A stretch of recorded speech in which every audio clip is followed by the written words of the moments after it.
ಇದರಲ್ಲಿ ಏನಂದರೆ ಫ್ಯಾನ್ ಬೇಸ್ಗೆ ಹೋದಾಗ ದರ್ಶನ್ ಸರ್ಗೆ ಇವಾಗ ನೀವು ಫಾರ್ ಎಕ್ಸಾಂಪಲ್ ನೋಡ್ತಾ ಇದ್ದೀರಾ ಎಲ್ಲ ಕಡೆ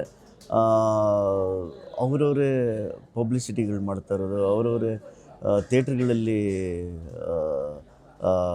ಅನ್ನದಾನಗಳು ಮಾಡೋದು, ಮತ್ತು ಎಲ್ಲ ರೆಡಿ ಮಾಡಿ ಎಲ್ಲರಿಗೂ ಅವರೇ ಫುಡ್ ಇದನ್ನು ಮಾಡೋದು, ಪೂಜೆಗಳು ಮಾಡೋದು, ಈ ಥರ ಎಲ್ಲ ಮಾಡ್ತಾಯಿದ್ದಾರೆ. ಈಗ ನಮಗೆ ರಿಲೀಸ್ ದಿನ ಸಂಡೇನೂ ನವರಂಗ್ ಥಿಯೇಟ್ರ್ ಹತ್ರ ಎಲ್ಲ ಫ್ಯಾನ್ಗಳಿಗೆ ಅಭಿಮಾನಿಗಳೇ ಸೇರಿಬಿಟ್ಟು ಏನೋ ಬಿರಿಯಾನಿ ಹಂಚೋ ಒಂದು ಕಾರ್ಯಕ್ರಮಗಳು ಇಟ್ಕೊಂಡಿದ್ದಾರೆ. ಈ ಥರ ಇಲ್ಲೊಂದೇ ಅಲ್ಲ, ಈಗ ಆನೇಕಲ್ಲಲ್ಲಿ ನೋಡಿದ್ರಿ, ಅಲ್ಲೂ ಒಂದು ಸಾಕಷ್ಟು ಅಭಿಮಾನಿಗಳು ತುಂಬ ವಿಜೃಂಭಣೆಯಾಗಿ ಮಾಡಿದ್ದಾರೆ.